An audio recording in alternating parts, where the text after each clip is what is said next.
Hi everyone, I'm Dustin from Mazama Wellness, and in this video we're talking about muscle protein synthesis. Now that we've discussed muscle hypertrophy, we'll move on to muscle protein synthesis, which is exactly what it sounds like. It's the process of building muscle from dietary protein.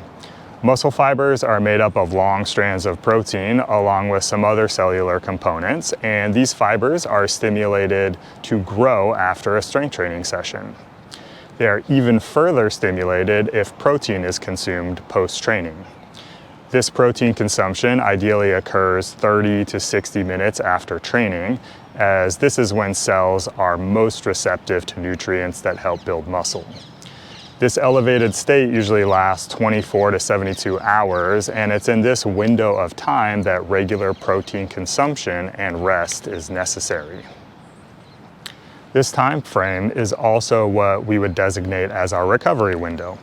During this time, muscles are growing and they need to be given the rest time and nutrients necessary to recover. Walking or running or other low to moderate intensity cardio style activities can be beneficial during this time because these activities promote blood flow, which helps take nutrients to the cells as well as clears metabolites from the cells. But no strength training in the muscle hypertrophy rep ranges should be done. However, folks that are training in low rep ranges, like 1 to 5 reps, can train consecutive days in a row as muscle cells are less impacted by this type of training, but these training sessions should be short and to the point. The goal during this period of muscle protein synthesis is to maximize recovery so that the body feels ready for the next training session. This window of recovery is highly individual, and some people might feel ready to go after a 24-hour period, while others might want to wait 48 or 72 hours between training sessions. You really have to feel it out for yourself and pay attention to whether you feel recovered when you start a training session.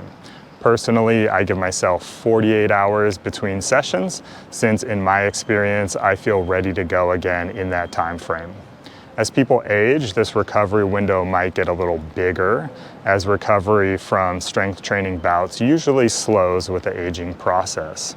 This might be related to less than optimal digestion and nutrient absorption, or lower hormone levels, as well as less metabolic efficiency. Whatever the reason and whatever your age, listen to your body and really feel out whether you feel recovered for your next training session. Experience will help you determine this, so if you're new to strength training, start slow with 2 full body sessions per week, spaced apart by 72 hours, like a Monday and Thursday, and build up from there. Also, consuming adequate protein regularly will help your muscles grow, so this needs to be a priority. The literature generally agrees that 1.4 to 1.8 grams of protein per kilogram of body weight spaced out in 3 to 4 meals a day is optimal. Ideally, this would be high quality protein, meaning types that have all the essential amino acids and are easy to digest and absorb. The takeaway here is that you should pay close attention to the time frame that you feel recovered enough for another workout. If your muscles still feel weak and drained, then they need more recovery. There's no one-size-fits-all recommendation here, so keep in mind that you need to pay attention to how you feel and also account for stress and sleep and other factors that could contribute to less than adequate recovery. Figuring out how frequently you should train will help you get the most out of your workouts. Also, dialing in your nutrition and specifically protein consumption will contribute to optimal recovery. Down the line, I'll do a video on my recommendations for protein consumption, but for now, focus on getting regular meals that include high quality protein foods for optimal muscle protein synthesis. Thanks for joining me, and make sure to check out our website and our Substack for more good stuff.